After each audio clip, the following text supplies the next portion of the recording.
Rabbi shrah li sadri wa yassir li amri wahlul 'uqdatam min lisani yafqahu qawli waj'al li waziran min ahli. Wala haula wala quwwata illa billahil 'aliyyil 'azim. Alhamdulillah.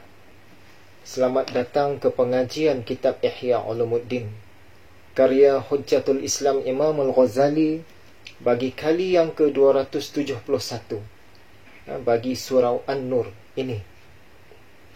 Setelah sekian lama tertangguh pengajian kita, tapi datang juga permintaan demi permintaan, maka kita buat jugalah, walaupun masih juga secara jarak jauh, secara PDPR kalau bahasa orang sekarang ni, yang bersemuka 2-3 orang saja, tetapi insya-Allah kiranya dipanjangkan jugalah kepada ahli-ahli surau kita yang lain.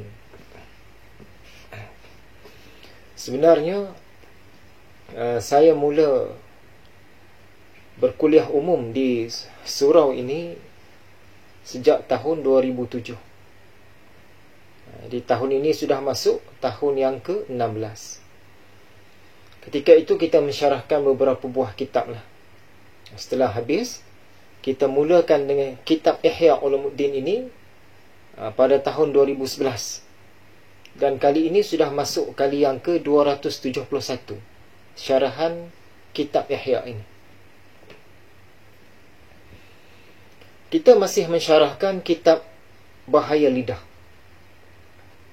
Dalam kitab Ihya ini, dia terdiri daripada 40 buah kitab. Besar kitab dia. Jadi, kitab yang ke-34 itu namanya kitab Bahaya Lidah. Kitab Bahaya Lidah ini kita syarahkan sudah kali ini masuk kali yang ke-9. Jadi sejak wabak melanda tahun lepas, memang saya sudah stop, dah berhenti dah semua pengajian-pengajian bersemuka di masjid ataupun di surau-surau. Dan sepanjang tempoh itu memang kita ada sambung beberapa kali secara online sahaja, kadang-kadang live, kadang-kadang rakaman. Untuk tahun 2022 ini, inilah pengajian umum yang pertama lah. Baiklah, kita teruskan sambung ke kitab Bahaya Lidah. Sebelum ini kita sudah bicarakan 16 bahaya lidah. Kali ini bahaya lidah yang ke-17. Bahaya yang ke-17, perkataan orang yang berlidah dua, yang berbolak-balik cakapnya antara dua orang yang bermusuhan. Ini kalau dalam bahasa kita ni, bolehlah kalau nak disebutkan sebagai talam dua muka pun ya. Kadang-kadang gergaji dua mata pun ya. Makan dua-dua belah. Hubungan A dengan B ni tak berapa nak baik. Yang dia ni masuk pula tengah-tengah. Dia jumpa A, dia cakap lain. Dia jumpa B, dia cakap lain. Itu dia orang ni. Dalam hadis riwayat Imam Bukhari dan Abu Daud, Nabi SAW bersabda yang maksudnya, sesiapa yang ada dua muka di dunia, nescaya akan ada dua lidah daripada api neraka pada hari kiamat. Siapa-siapa yang di dunia ni perangai lagu ni, dia bermuka dua, di hari akhirat esok, dia ni akan dapat dua lidah daripada nar. Dapat dua lidah ni bukan hebat macam naga, macam ular, macam biawak, macam makhluk-makhluk dalam filem-filem tu. Bukan yang itu. Dua lidah ini yang daripada api neraka ini, dia mendatangkan penderitaan. Penderitaan kepada orang yang berlidah itulah. Lidah dia tu sendiri sudah daripada nar, daripada api neraka. Sebenarnya orang-orang yang macam ini selalu kita jumpa. Dengan kita bukan main lagi. Ya, sungguh-sungguh. Dia pergi kepada lawan kita, lain pula cerita dia. Biasalah. Apakah antara bahaya-bahaya berlidah dua ni? Antara bahaya berlidah dua ini,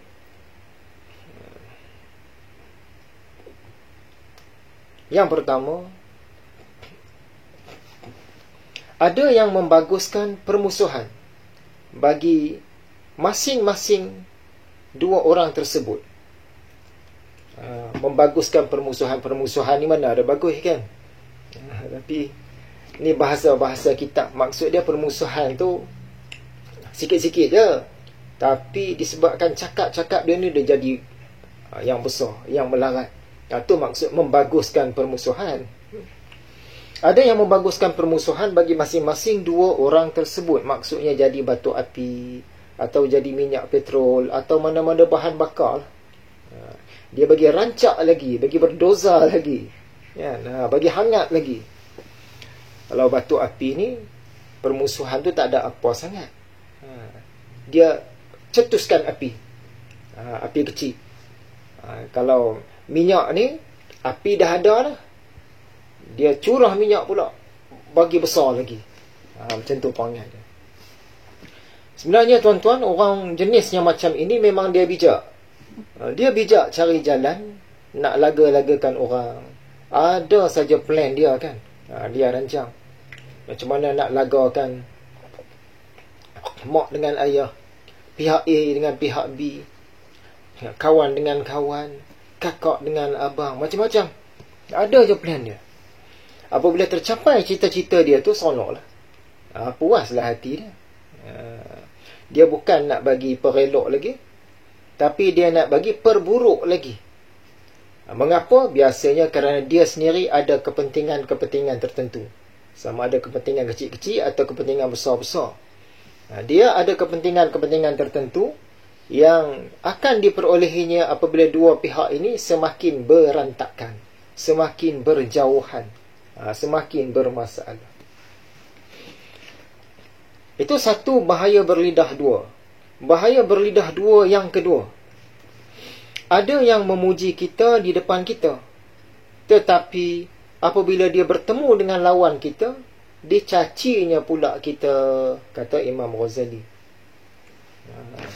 Kalau depan kita ni, dia kata kita ni bagus, cantik, pandai buat kuih, sedap masak itu ini, pendirian kita memang betul. Dia sokong semua, puji kita lah. Tapi bila dia jumpa lawan kita, terbalik pula cakap dia.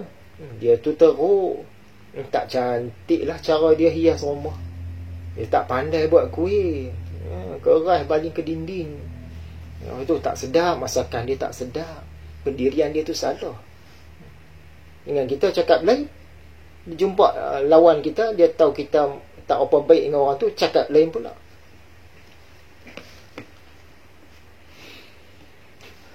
Bahaya lidah yang ke-18. Lidah ini berbahaya dari segi pujian. Puji pun salah ke? Puji ni tak salah.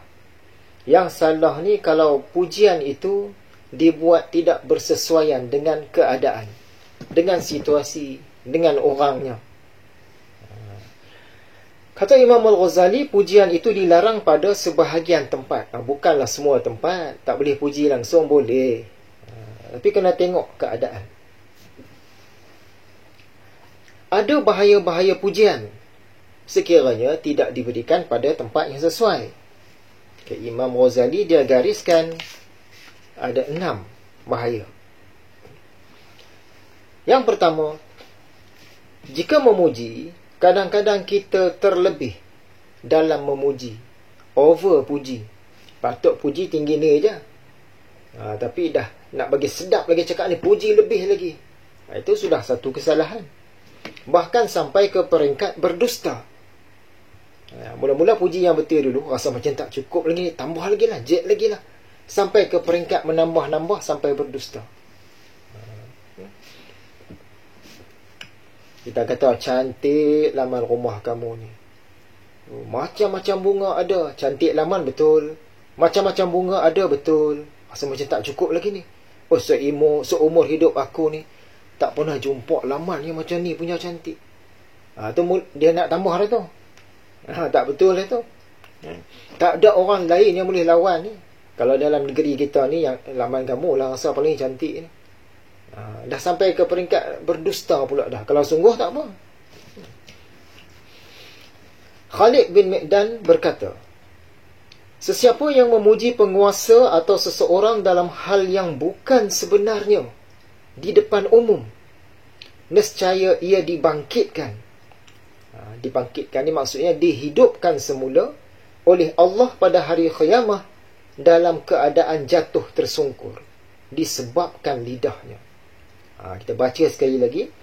Khalid bin Mi'dan berkata, sesiapa yang memuji penguasa, pemerintah atau seseorang dalam hal yang bukan sebenarnya, benda tu tak betul tapi kita puji, seolah-olah betul benda tu, puji pula di depan orang, nescaya ia, orang yang puji tu tadi, dibangkitkan oleh Allah pada hari kiamat dalam keadaan jatuh tersungkur disebabkan lidahnya. Selalunya bab ini kita mudah lihat, mudah berlaku ketika memuji orang yang atas-atas lah, daripada kita. Dalam hal-hal yang betul, okey. Tapi kalau dalam hal yang tak betul, masalah lah. Contoh, kita kata, wah, Tuan Ali kita ini seorang yang dermawan, banyak sumbang duit, dah berpuluh-puluh juta disumbangnya. Padahal dia sumbang baru puluh-puluh ribu saja. Tapi sebab kita nak cerita baiknya dia tu, kita puji. Seorang dermawan, betul. Selalu menyumbangkan wang, betul, tak apalah. Puluh-puluh juta dah disumbangkannya kepada mangsa-mangsa bencana. Itu dah masuk menipu, kan? Dia nak puji sampai ke peringkat berdusta.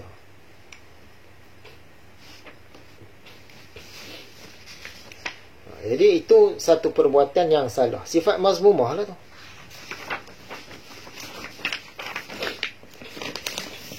Yang kedua, bahaya pujian. Kadang-kadang dengan pujian itu berlaku riya. Pujian itu menunjukkan kecintaan, tetapi isi hatinya tidaklah sebegitu. Dia cakap, memuji itu menunjukkan seolah-olah dia sayang, dia suka. Tapi hati dia tak. Ia menjadi orang riak yang munafik. Kata Imam Al-Ghazali, saya ni memang minatlah pengajian Tok Guru, memang best lah. Padahal dia dengar biasa-biasa saja, tapi cerita tu memang sangat amat minat lah. Sampai 3 kan, dah sangat amat pula. Lepas tu sangat amat banyak minat lah. Tapi sebab nakkan perhatian tadi, terutamanya perhatian daripada Tok Guru tadi, dia pun cakap macam itu. Jadi pujian dia tu menunjukkan kecintaan, padahal dok pun kan. Jadi nampak naiklah diri dia tu, disebabkan dia buat pujian yang sebegitu. Yang ketiga, bahaya pujian. Kadang-kadang dikatakannya apa yang tidak ditelitinya, dan dia tidak ada jalan kepada penyelidikan itu. Dia puji-puji, tapi puji itu sebab nak menyedapkan kata. Kalau puji sikit macam tak cukup, kena puji lebih sikit.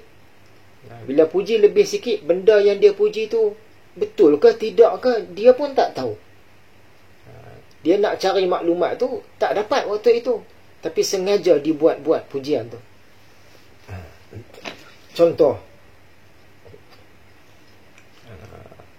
Ali ni kata, oh, keluarga Amin ni memang baik, semua rajin-rajin, peramah belaka. Oh, memang best lah keluarga dia. Amin ada kat situ kan. Dia puji depan Amin lah, keluarga Amin. Amin pun pening sebenarnya. Sebab dalam hati Amin dia kata, macam mana kau kenal keluarga aku? Aku pernah bawa engkau jumpa keluarga aku sekali, itu pun 2 minit jumpa salam-salam je. Tiba-tiba macam dah kenal sungguh dah. Bila puji tu, oh, keluarga Amin ni baik sungguh, kalau hampa nak tahu. Semua rajin-rajin, peramah-peramah belaka. Jumpa 2 minit salam-salam je. Benda yang tak tahu, tak pasti. Amin dia lebih kenal keluarga dia.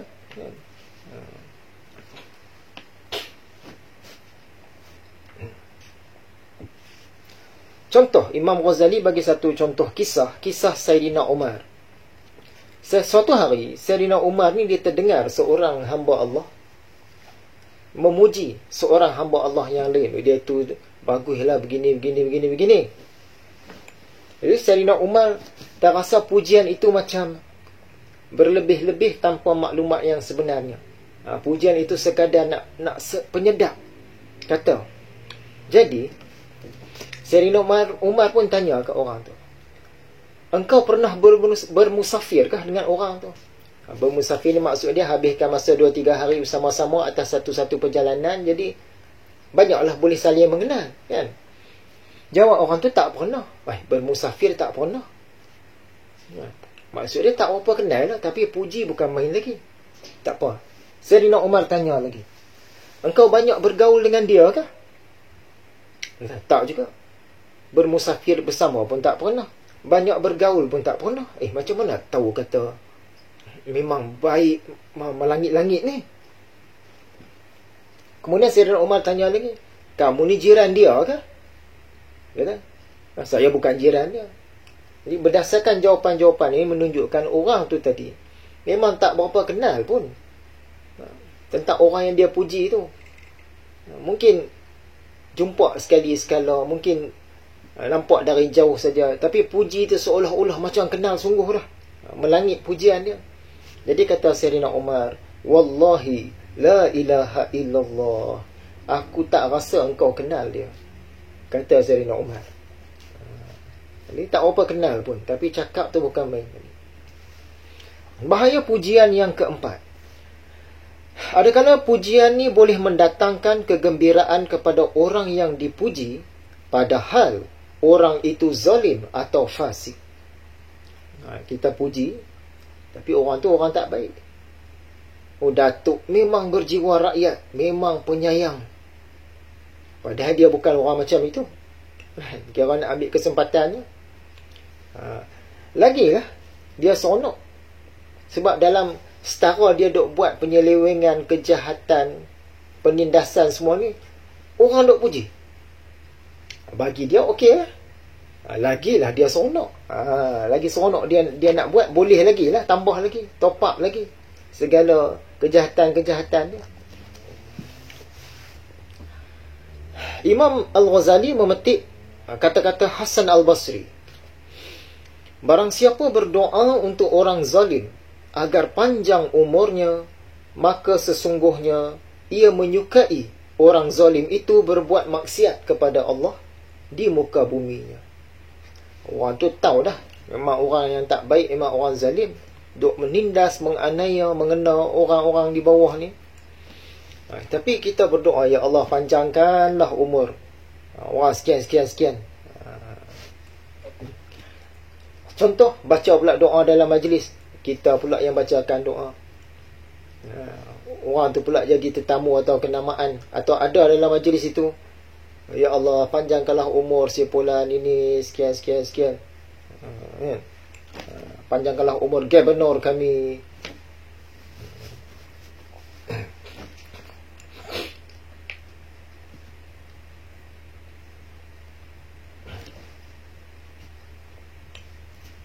Jadi cara yang begitu itu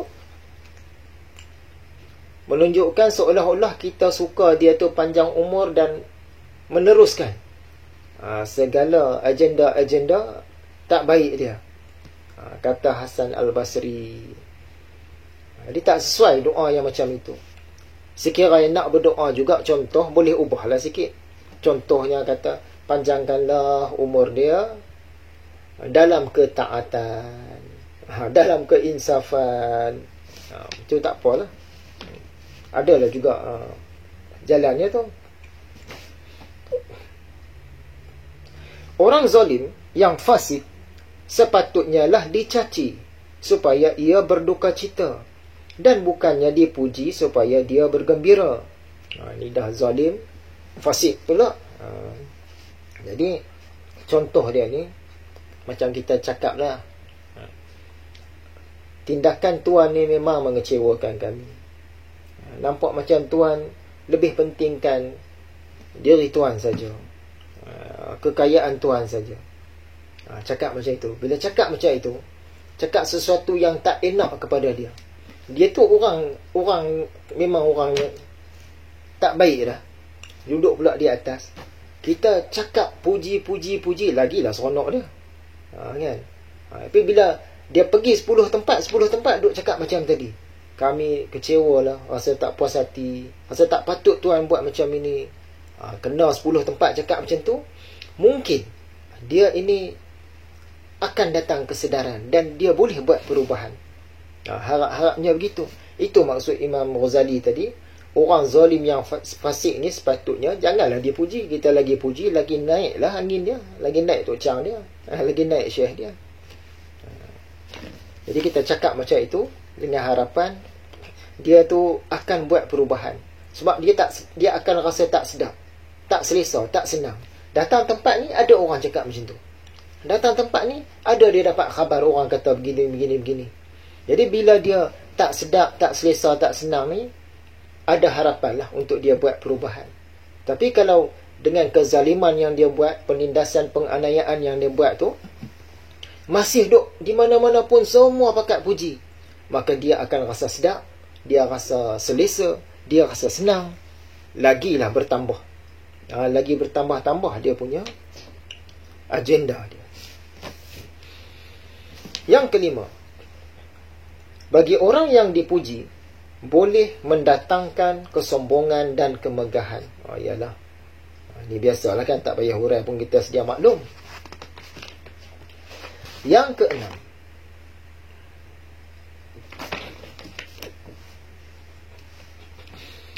bagi orang yang dipuji boleh merasakan dirinya sedang hebat. Ketika itu lalu lemahlah amal ibadahnya, lemahlah pengabdiannya. Kerana biasanya orang yang sedang berasa dirinya lemahlah yang akan menambah amal-amalnya. Orang yang dipuji ni, disebabkan pujian itu dia berasa dia okey, sangat bagus, sedang berada di atas. Dia punya amal-amal, tindakan-tindakan dia cukup dan dia berjaya. Disebabkan itu akan memungkinkan dia ni longgar amal-amal ibadah dia. Keagamaan dia terlonggar. Sebab dia kata, okey, aku buat selama hari ni rupanya orang puji, orang terima. Maksudnya dia iktiraf. Jadi dia setara tu sajalah. Susahlah dia nak menambah lagi. Tapi kalau seseorang tu dia berasa diri dia lemah, tak cukup, berasa tak okey lagi, orang yang macam ini biasa dia akan usaha untuk menambah amal-amal dia, pengabdian dia. Kata Imam Al-Ghazali, sekiranya selamatlah pujian itu daripada bahaya-bahaya ini. Sekiranya nak memuji juga tapi tak terkena yang 6 perkara tadi tu, baik pada pihak si pemuji dan pihak si terpuji, nescaya tidak mengapalah pujian itu. Bahkan kadang-kadang pujian itu disunatkan. Kerana itulah Rasulullah SAW juga ada memuji para sahabatnya, bahkan Nabi ada memuji dirinya sendiri pun. Jadi pujian ini sebenarnya boleh, asalkan sesuai dengan tempatnya menurut lunas-lunas agama. Bukan sesuai dengan tempatnya mengikut pemikiran kita sendiri dah. Ikut lunas-lunas agama, maksud dia mengikut Allah dan Rasulnya. Jadi sekiranya pujian itu tak mendatangkan mudarat, tak bawa kesan buruk, tak mengundang sifat-sifat mazmumah, boleh. Ini biasalah masalah orang kita ni. Biasanya bila baca satu hadis tu, ada hukum-hukum tertentu di dalam dia, yang tu lah dia pakai, dia pegang satu tu lah. Perinciannya dia tak tahu lagi pun. Bila kata pujian ini berbahaya, contoh, terus dia tak puji lah. Siapa yang puji pun dia tegur, puji ni salah. Selagi ada puji, dia kata aku nak ambil pasir, boleh baling ke muka orang tu. Contoh, semua pujian dia tolak. Kena dengar perincian dulu, baru kita tahu selok belok dia. Samalah macam kalau tak bercakap lebih 3 hari tak akan masuk syurga tu, dia pegang yang tu lah. Kalau tengok dalam kitab Ihya ni, orang soleh-soleh ni ada tak bercakap lebih daripada tu, lama. Sebab tu kena belajar perincian dia. Kalau tak tahu perincian, baik senyap. Tapi biasa kita tahu satu hadis terus, oh inilah hukum untuk segala-galanya. Kena belajar perincian dia dulu. Bahaya. Okey, jadi untuk kali ini, sebagai permulaannya, rasanya cukuplah sekadar ini sahaja dulu. InsyaAllah kita sambung lagi dalam perkongsian yang akan datang. Jadi sebenarnya permintaan ni banyak, tapi masa dan tenaga memang terhad lah. Bila boleh memang kita nak sambung pengajian-pengajian ini, walaupun secara jarak jauh saja, walaupun wakil 2-3 orang saja datang. Pengajian di Masjid PGA Ipoh, pengajian di Surau Sungai Kerang, pengajian di Surau Sungai Baru, pengajian zaman akhir, setakat 50 kuliah saja. Masih tak sambung juga lagi, 53 kuliah kalau tak salah. Kemudian nak sambung lagi syarahan 4 buku Tarikhah Ghazaliyah kita, projek dengan tim Khazanah. Sekarang ni kita sedang share audio kuliah kitab Anugerah Berwangian Cinta untuk Tetamu Taman Cahaya. Kitab yang kita karang tu, kita susun itu, yang merupakan ringkasan, petikan dan rumusan daripada kitab Induk Ihya Ulumuddin ini juga. Setakat ini di internet kita masukkan 18 fail dengan usrah-usrah kita lagi. Kemudian nak sambung kuliah khas tasawuf kepada kumpulan 1, kumpulan 2 lagi secara bersemuka pula. Majlis-majlis penerangan Tarikhah Ghazaliyah dia banyak lah. Tak tahulah mana yang sempat, mana tak sempat. Tak apalah, ada daya kita buat lah kan. Kita rancang dan kita buat. Jadi rasanya sekadar itu saja. InsyaAllah kita jumpa lagi. Wabillahi taufiq wal hidayah. Assalamualaikum warahmatullahi wabarakatuh.